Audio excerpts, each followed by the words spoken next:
Alrighty, guys, real quick. It's your boy JT, guys. Yeah, today's Sunday. I know what today is. Y'all don't need to remind me what the day is. I just left Brothers Motors, guys. Y'all see my new Scan 2 or the new Scan 2 I got Launch Elite. Okay, yes. At Brothers Motors, I can utilize this thing a lot, okay, because the cars we work on there are not so extremely new. Okay, so yeah, I'm gonna do some videos coming up on this, so I need y'all to stay tuned to that. I want to address some issue, guys, because damn if you do, damn if you don't. All right, no more freaking Mr. Nice, guys. To a degree, okay. All right, I want to address some issues, right? Some videos that I uploaded yesterday. Three in particular, they were short videos, all right? I tried to tell a story with the shorts. Remember, I only got 60 seconds, right? And the videos that I do as short videos not really capable of being a full-blown video. So I just turn them into short videos. Well, anyway, y'all know about the black Caravan, the handicap one I had that had the misfire and cylinder 6.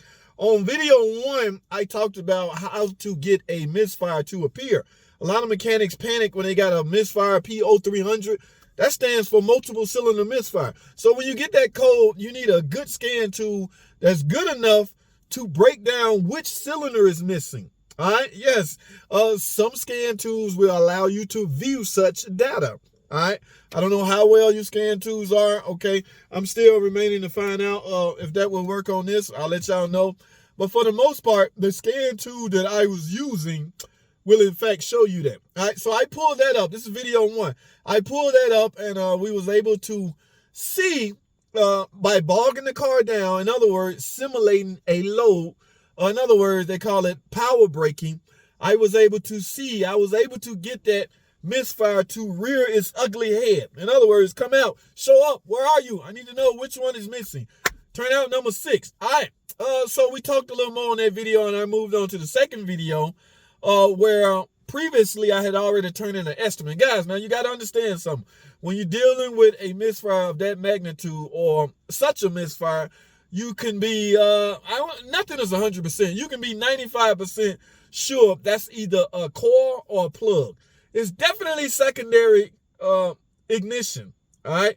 Anytime you put a car on the load and that's the only time you get the misfire, it's secondary ignition, all right? Only thing on that car, there's no plug wires. Is the core, it's coil on plug or plug. So me, I sell both. It's a high mileage vehicle, right? I sell both on that cylinder. I sell tune-up as well as a coil on number 6. It's hard to justify selling all 6 spark plugs. I get it, all right? And I had a sense that this customer may not be working with a lot of money, so I don't want to overdo it, all right? So I went with the spark plug at a tune-up, meaning all spark plugs, as well as a coil.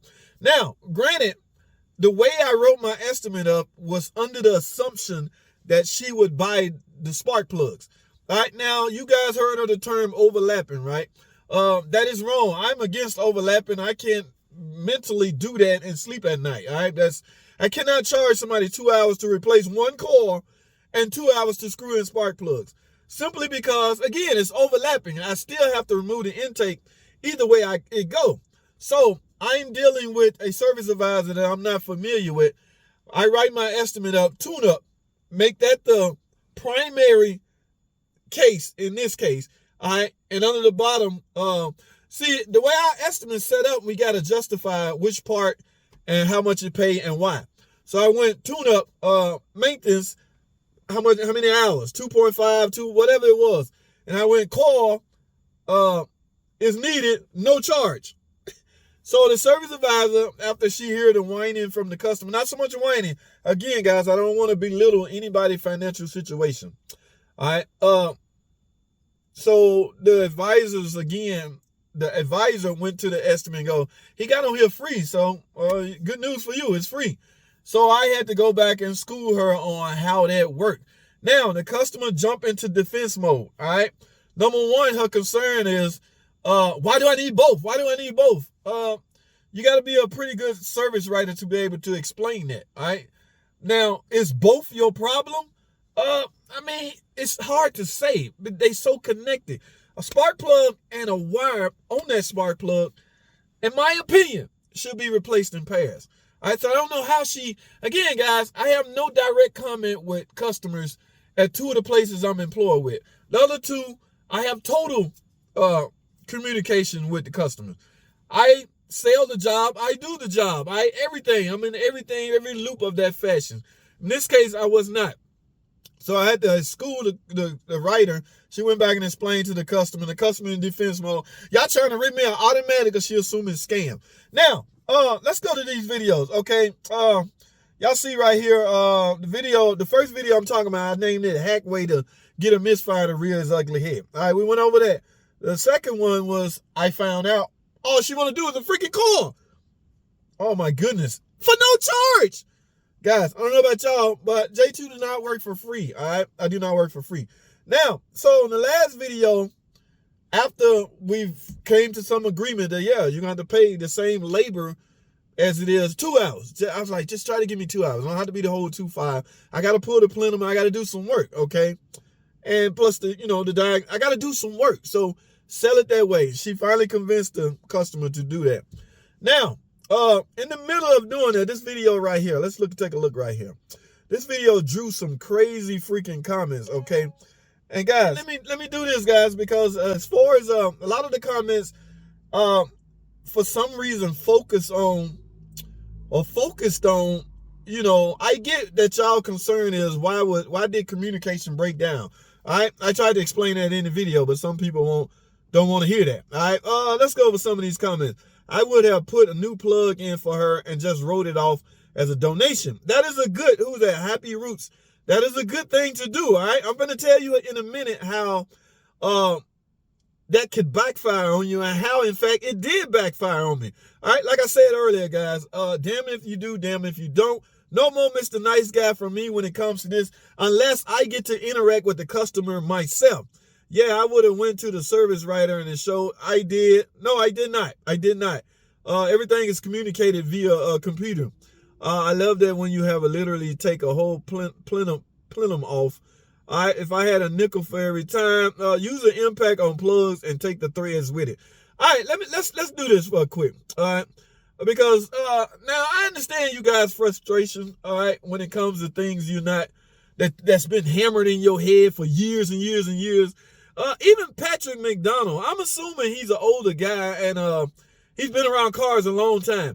I cannot, with good conscience, believe Patrick has ever, maybe Patrick don't remove, I hear what I'm saying, remove. Maybe Patrick has never removed a spark plug with a speed drill. All right, so maybe because he has never done that because it's been hammered home to him that, oh my God, you can bring the threads out with it.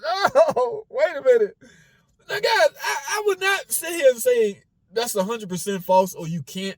I will, however, say 100% that it has never freaking happened to me or anybody I know. Okay? That does not change the fact that you should do it. All right? Again, I'm a videographer. I'm a YouTube content creator. I am now aware, after years of doing video, that some things should not be on video. And that is one of them. But at that point, I wasn't thinking. I stuck my drill down there, took it out. Took it out for crying out loud. And the comments, oh my God, what a dipshit, he removing spark plugs with a drill. Do you really think, I want y'all to see me, do you really think mechanics spend their hard-earned money on tools, speed drills, electric drills, and they gonna take a plenum off and find a way to get down there with a long ratchet spark plug and a ratchet and go, hey.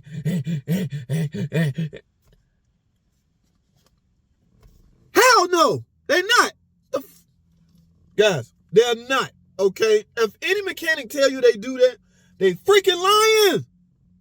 That's right, I said it, they freaking lying. Patrick McDonald, I don't know him. I'm not going to go on record saying he's lying. I just know maybe he's been trained to just say that. JT is not, no freaking 6 spark plugs with no ratchet to avoid using a freaking speed drill. Get the hell out of here with that. It has never happened to me bringing out threads. It has never happened to anybody I know. 2 decades. All right? Now, I'm aware that mechanics only change course, or mechanics will change courses once something happened to them. If I ever see a freaking threads come out of a spark plug hole because I use the impact on it, I'm never doing it again. That just has never happened. Let's see. Now, again, the engine is not just scorching hot. There's a risk there. If the engine is hot and you do that, yeah. But think about what you're doing when you stick an impact on a spark plug, especially a spark plug that you have no plans of using. When I took that out, guys, my whole intention, somebody brought that up in the comments. Why don't you just stick a plug in there? That was my intention, all right? But y'all, these are 60-second videos, so I don't have time to explain all of that. Now, I stick my drill down there. Again, I have no plans on reusing that spark plug. But I did want to see it because my conscience was killing me. Lo and behold, the spark plug is damaged. That's likely what's causing this misfire. All right, back to the comment. Back to the 3 knuckleheads that's crying about me using a freaking drill to take out spark plugs. Guys, y'all know, or if you don't know, let me explain something to me. Everything I do on video is opinionated, all right? I have never sat down and suggested you do anything you see me doing, all right? So if you see me doing something you don't agree with, that's not validation, or that's not me telling you to do it. You're just watching me do it. Now, you may have a different opinion of me after you see me do something that you don't agree with. That's fine. Ain't nothing I can do about that. I'm not going to start using a ratchet drill just to please the 3 knuckleheads in the comment section talking about, oh my God, he used a freaking, oh, he's going to bring out the threads. All right.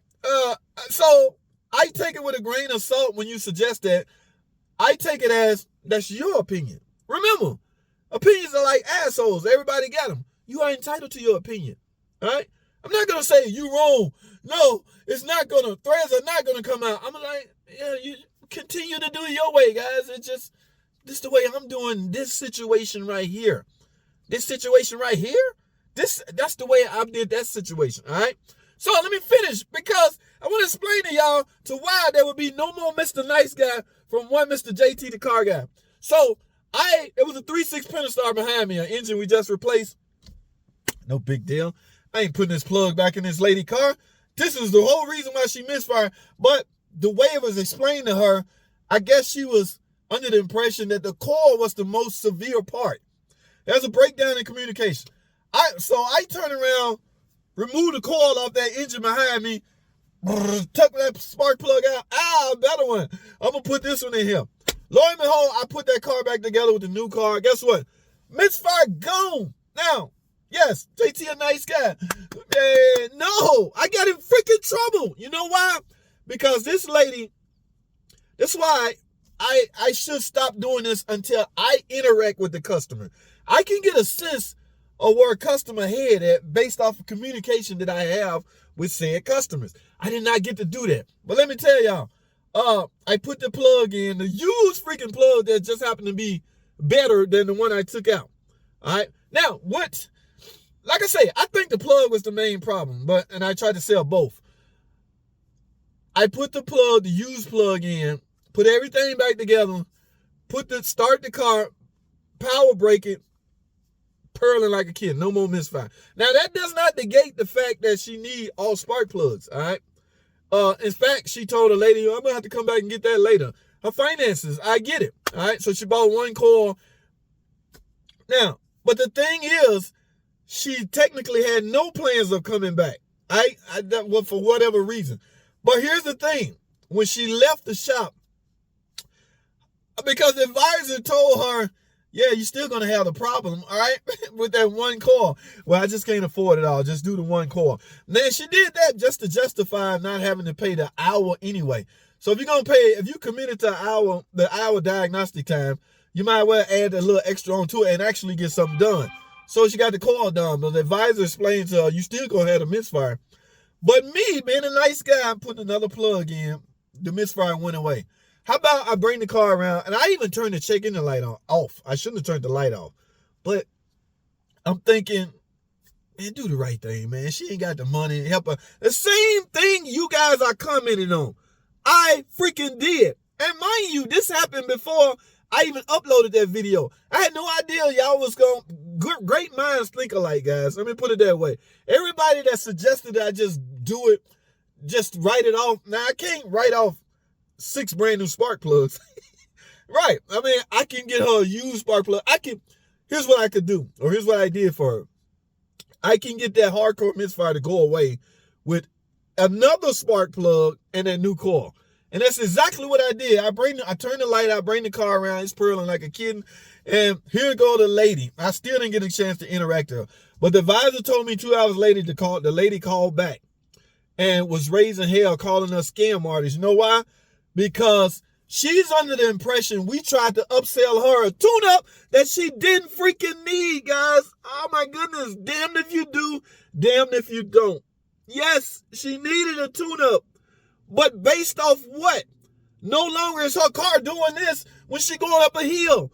We screwed up by being freaking nice. Never ever again will I go that route until I personally communicate with the customer. Here's how I would have handled that after I got to talk to the customer. All right, ma'am, I'm going to see what I can do for you, because if you keep riding around like this, you're going to kill your cat converters. You're going to mess up a lot of stuff. So I know you say you ain't got no money. All you can afford was the car. Well, that's all they got approved. So what I'm going to do, while I'm in there, I'm going to take that plug out and take a look at it. If it's real jacked up, I'll put an extra one in it. That's what I would have did had I personally communicated with that customer. But because I didn't, she got a bad feeling about the advisor, and now she got a bad feeling about the establishment. All right, so she leave the shop purling like a kitten, about to go to another shop, but she didn't even bother going to another shop to get the tune-up at a cheaper price. She just thought because her car felt good. And on top of this, get this, the check engine light is off and probably not coming back on until whatever, another plug fell out. So I did 2 dumb things that was 2 good things that caused my image to be tarnished. All right, they don't know me, or they don't know who in the back working on their car. So my image was safe from that standpoint. But the establishment, okay, I might get called in the office. This all happened Friday or Saturday. Yesterday. I might get called in the office Monday morning. This lady said you tried to scam her. Y'all tried to scam. What's going on? I'm gonna explain to the boss. Look, man, she could only afford the car. I had a plug. So let me get this straight. You put a plug in her car and fixed her car and gave it back to her not broke? This is a cruel world we live in, guys. All right? Being a nice guy can sometimes backfire on you, all right?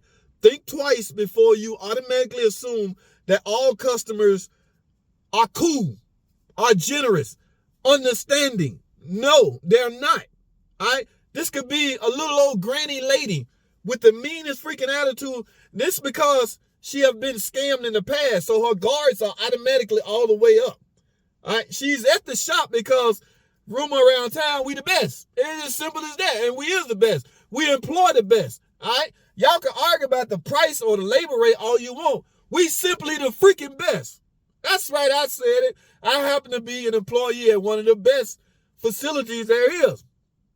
All right. And the other 3 shops I work in, they became the best because I'm now employed with them.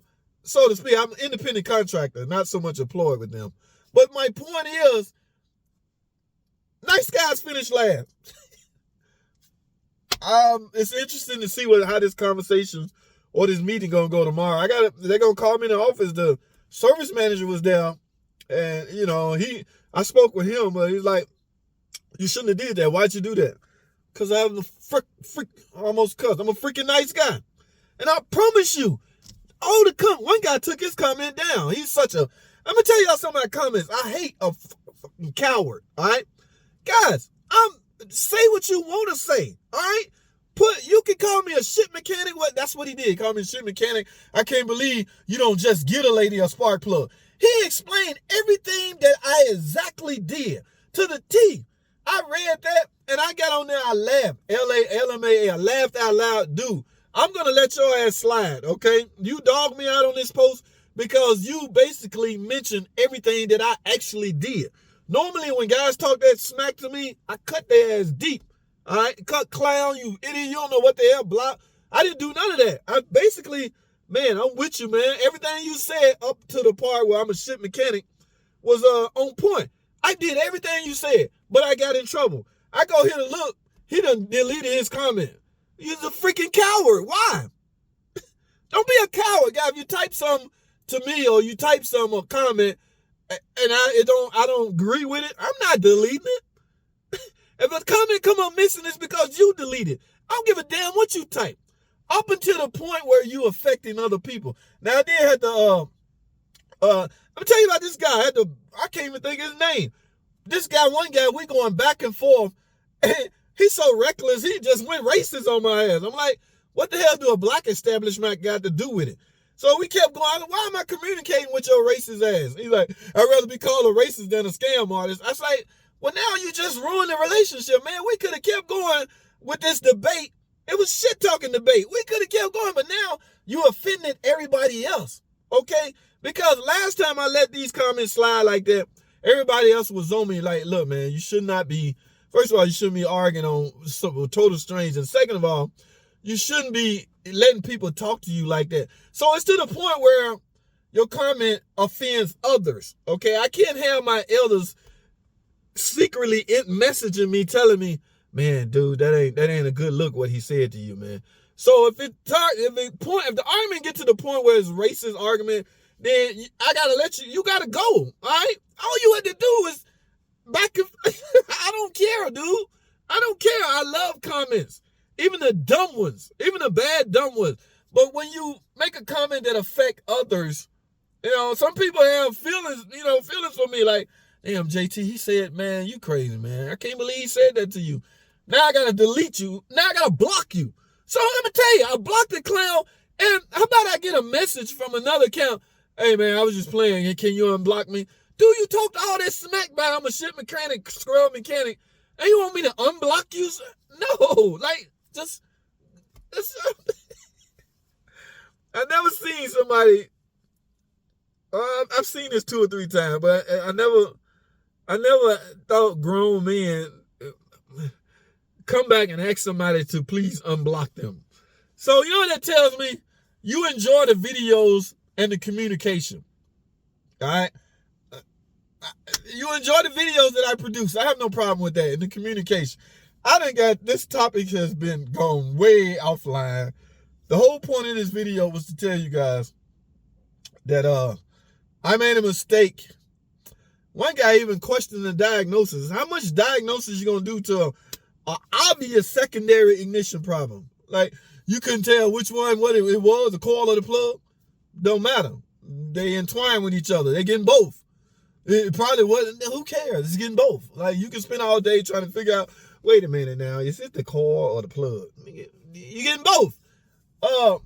Yeah, so the comment section is getting crazy, and I don't mind, guys. Patrick McDonald, he's one hardcore dude. At least he's not a freaking coward. All right? Yeah, he can make some crazy comments sometimes, but he's not a coward. I bet you Patrick not gonna delete his comment because he said something that's crazy. All right? Patrick even threw up some damn politics. I'm like, whoa, Patrick, what you doing? Wait a minute, man. Hey, look, man, comments are cool with me, but the other guy, look, I hate a freaking coward. That's all I'm saying. Say what's on your mind, mean what you say, and leave it at that. Don't edit it. Don't just, oh, I ain't mean to say that part. Yes, you did. Yes, you did. Leave it there, dog.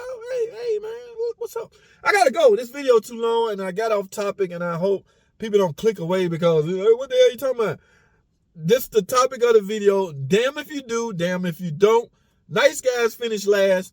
I did what I thought was the right thing that turned out to be the wrong thing. Now, after tomorrow, I will find out what kind of, because she's like she called us a scam shop. She said we tried to sell her a tune-up that she didn't need. How she get to that point is simply, I don't need it because my car is now purring like a kitten. Only put one spark plug in it. The bad spark plug. All the other spark plugs have to look similar to that one. It's just that they're still sparking right now, for now. Yeah, they're going to need to be replaced as well. But she under the impression that, oh, I'm good now. They talking about I need a damn tune-up. I don't need no damn tune-up. My car, checking the light gone. It's not doing any of that. They tried to sell me a tune-up. You believe that shop? Call the manager talking smack, and we'll see Monday, guys. I'll fill y'all in Tuesday because I'm going to discuss it, and We'll see what happens. What could happen to me? Nothing. Just, what the fuck you doing, man? Look, man, I was just trying to get her. I don't want the lady to kill her. And I'm not doing it anymore again until I, oh my goodness, 27 minutes until I talk with the customer myself. I got to go, guys. That's all I have. Thanks for watching.